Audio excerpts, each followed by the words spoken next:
Vamos lá então, giro de mercado do dia 25/2, pré-carnaval, né? Sexta-feira, carnaval.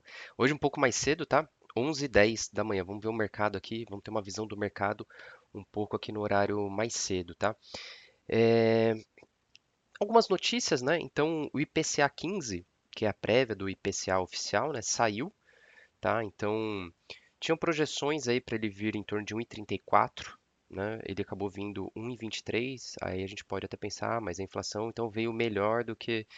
Mas se você comparar com fevereiro do ano passado e comparar com os meses anteriores, tudo bem que é um período aí de inflação um pouco mais alta mesmo, mas a inflação ainda muito acima das expectativas, né? Como que a gente consegue ver isso? Se você entrar no boletim Focus, tá aqui o boletim Focus, né? O Boletim Focus, aqui só vai aparecer as últimas 4 semanas, mas a expectativa dos principais agentes econômicos, né, das grandes instituições financeiras, só sobe. Né? Então, de 15,50 para de 15, desculpa, de 5,50 para 5,60 para 5,65. Então, só vem subindo. Se a gente pegar o gráfico aqui, ó, vou até aumentar mais um período maior, né, pegando desde março 24, né, praticamente um ano, você vê que a expectativa era de 3,5 e agora a gente está acima de 5,5, ou seja, 2% a mais de inflação dentro da expectativa, né? Eu coloquei até no thumbnail aí do YouTube, né, essa questão do Brasil estar em crise, tá? Então, eu vou mostrar algumas variáveis aqui que não é querendo alarmar todo mundo, né, mas mostrando que a gente tem que pensar um pouco no que está acontecendo do lado econômico, né? O político tá impactando muito no econômico. Tem a questão do arcabouço fiscal, tem a questão da aprovação do orçamento, tem várias coisas acontecendo, tem a questão macroeconômica, Trump mexendo com toda a economia global. E tem muita coisa que o mercado financeiro já precificou, e todo mundo fala que às vezes o mercado financeiro não tem nada a ver com a economia real. Tem, o mercado financeiro já precificou que a gente está surtindo efeito agora na economia real, por exemplo, o próprio dólar, né, devido ao arcabouço fiscal, devido aos gastos acima das expectativas do governo. Então, toda essa parte fiscal está impactando a nossa economia, como na inflação. Estou mostrando aqui a inflação, a expectativa de inflação que só vem crescendo. E como que isso impacta na sua vida quando você vai no mercado. Essa semana mesmo eu fui no mercado e eu tô morando numa região que até então, né, eu saí de São Paulo, vim aqui para Santa Catarina e eu tive impacto assim de preço. Eu achei que São Paulo, a inflação, né, e os preços são muito mais altos do que aqui em Santa Catarina. E essa semana quando eu fui no mercado, eu já senti um impacto muito maior, né, no preço da carne, a gente já vem acompanhando isso há algum tempo, né? Mas eu vi outros produtos, né, principalmente o ovo, né? O Brasil está na crise do ovo igual nos Estados Unidos, né? O ovo disparou de preço. Tá? Então, a inflação medida pelo IPCA, não vou aqui questionar a metodologia, não vou questionar se está certo ou está errado, mas a gente sabe que a nossa inflação real, né, ali do dia a dia, é muito maior do que essa expectativa aqui de inflação. Mas o que eu quero colocar assim, se o parâmetro oficial de inflação está subindo, imagine a inflação do dia a dia. Tá? O preço do ovo mesmo, eu comparei, está 50% mais caro em questão de 2 semanas. Ah, mas fez muito calor, é, as galinhas morreram e tudo mais, né? Sempre tem um porém aqui no Brasil, né? Sempre tem um porém. Mas daqui a pouco eu vou mostrar, então eu já falei sobre a inflação, né? Que pode estar gerando aí algumas questões aí sobre crise no Brasil, né? Inflação, por consequência da inflação alta, da expectativa de inflação alta, o que acontece? Os juros também aumenta a expectativa de juros. Então a gente vê os juros aqui, a Selic, 15, 15, 15 nas últimas 3, 4 semanas. Só que se você pegar o gráfico histórico aqui, a gente vê que há um ano atrás a expectativa era de 8%, já está o dobro. Né? Já está o dobro. Isso impacta em tudo, impacta em crédito, em tomada de crédito, impacta em crescimento econômico, com juros mais altos. Você deixa de investir na economia real para deixar o seu dinheiro parado em banco, parado, né, rendendo a juros em banco, do que você investir em algo real, né, na economia real. Então, inflação, juros, né, juros, política, política atrelado com arcabouço fiscal, atrelado com eh, eleições de 2026, que não para essa especulação, atrelado a Lula ficar falando sobre democracia. Não sei por que que ele fica falando toda hora sobre democracia. Na verdade, eu sei, né? Vocês estão vendo o que está acontecendo nos movimentos do Trump, né? Corte Suprema Mundial, financiamento do Biden, as eleições aqui do Lula, né? Então tudo isso, não vou comentar muito aqui, mas basta vocês darem uma pesquisada que vocês vão entender o que está acontecendo, tá? Ontem mesmo teve entrevista do Lula, né? Falando mais uma vez, né? O que eu acho impressionante desses governantes, eles não falam do futuro, né? Pô, a gente vai cortar gastos, a gente vai melhorar a educação, a gente vai não sei o quê, a gente vai. Não, é só assim. A gente vai tentar tapar, né, o sol com a peneira. A gente vai tentar tapar os buracos que vão aparecendo no meio do caminho. A gente não vai asfaltar a avenida como um todo. A gente vai tapando os buraquinhos e vai ver o que acontece. Ele falou em mais gasto. Ele falou lá do. Eu não assisti, tá? Mas eu peguei o que o pessoal tem comentado. Ele falou do plano safra. Ele falou que como que é? Os universitários vão ter salário, é só gasto. Você não vê falando. Aí ele fala, não, mas o crescimento econômico vai sanar todos esses gastos. Mas de forma descontrolada, o governo gastando cada vez mais acima da inflação, de nada adianta. A inflação vai continuar subindo e os juros vão continuar subindo e seu poder de compra vai continuar caindo. É tão simples quanto isso.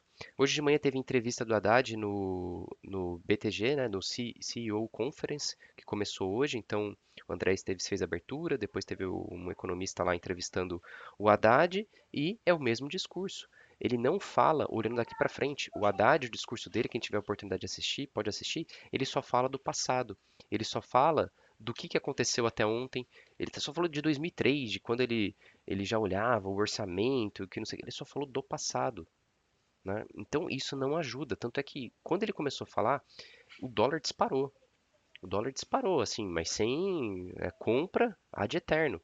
Então você para pensar, como que o ministro da economia de um país, que é para trazer estabilidade econômica, a qualquer momento que ele vai na mídia, acontece o oposto, ele gera volatilidade no mercado. Então, cara, a essência está errada, alguma coisa na essência está errada.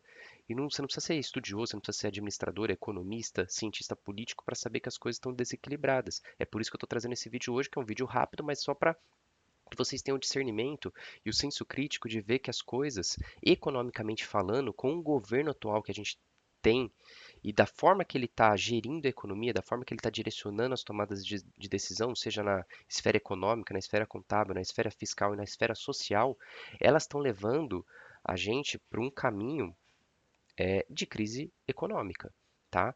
O Brasil é um país tão próspero em termos de pessoas, em termos de clima, né, celeiro de alimentos do mundo, que basta um estalar dos dedos para as coisas mudarem.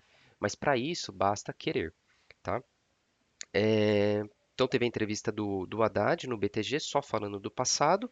E o que mais me trouxe uma pulga atrás da orelha é o índice de confiança do consumidor que a FGV soltou. Tá? Então tá aqui na tela, tá? É só entrar no site da FGV e dar uma olhada. Quando você olha assim, IPCA subindo, né? Tá, ok, tem alguns choques, pode ter choques sazonais, choques, né, alguns choques ali que podem influenciar isso, mas a gente já viu que não é. Ah, juros subindo, tá? Política, né? Tudo isso que está acontecendo na micropolítica aqui dentro do nosso país, questões de eleições, o Lula falando sobre querendo defender democracia. Cara, defender democracia lá na época da ditadura. Enquanto os outros países estão falando sobre inteligência artificial, evolução, a gente ainda está falando de democracia. Que porcaria de discurso é esse? Né? O que mais me preocupa é o índice de confiança do consumidor. Porque qual que é a locomotiva? Você pega, por exemplo, os Estados Unidos, a locomotiva dos Estados Unidos é o consumo interno, são as pessoas consumindo, são as pessoas indo às ruas e comprando coisas, são as pessoas tomando crédito, são as pessoas investindo na economia real para o país crescer.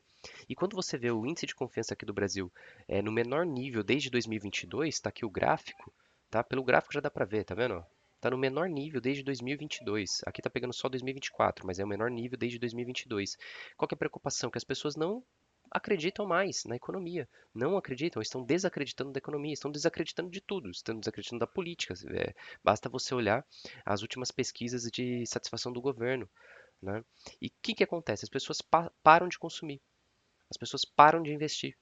Por consequência, o que acontece? Crise econômica. Tão simples quanto. Então, isso daqui é mais uma variável que reforça que se as coisas continuarem do jeito que estão, independente do crescimento econômico, que agora a pauta do governo é só crescimento econômico. O crescimento econômico vai sanar tudo. O crescimento econômico vai fazer todo mundo ficar milionário agora. Vai sanar tudo. Vai sanar arcabouço fiscal, vai sanar índice de confiança do consumidor, né? Vai sanar tudo. Olha o gargalo que a gente tem de transporte.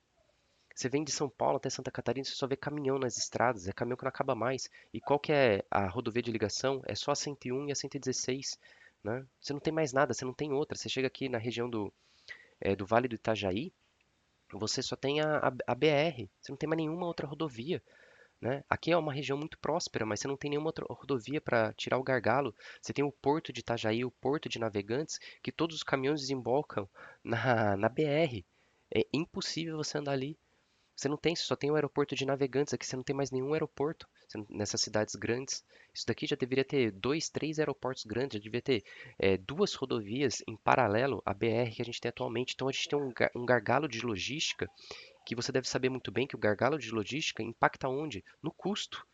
E o custo impacta onde? No alimento que é transportado. Hoje a maioria dos alimentos transportados no Brasil é por via rodoviária. Via rodoviária é caro, porque você tem o transporte, o caminhão, você tem todo o custo, né, que é caro, você tem o leasing do caminhão, você tem as estradas do Brasil que, na grande maioria, não são boas, né? Você tem frete, que engloba tudo isso daí.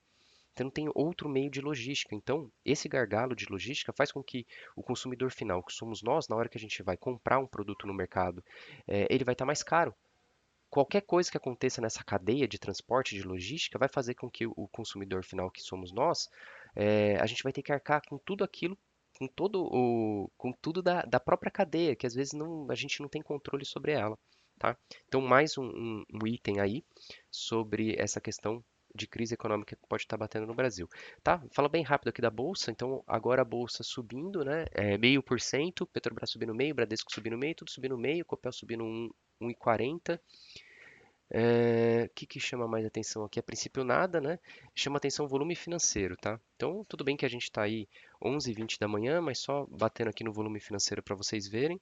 Volume financeiro baixíssimo, né? Vamos ver se até o final do pregão esse volume financeiro aumenta para dar um pouco mais de confiança aí para a gente fazer operações. Essa semana eu falei muito de operação, né? Linha de Mannerheim, ver o giro de mercado de ontem, linha de Mannerheim em Ambev, linha de Mannerheim em Petrobras, índice futuro 2, 3, 4, 5 pregões em queda, veio retestar aqui o suporte dos 127.700 pontos e agora ele tem que ganhar força para voltar aqui nos 130.500 pontos, tá? Caso isso não ocorra, ele vai voltar a revisitar os 121 mil pontos, tá bom? Então, giro de mercado do dia 25/2, 11h20 da manhã fica por aqui.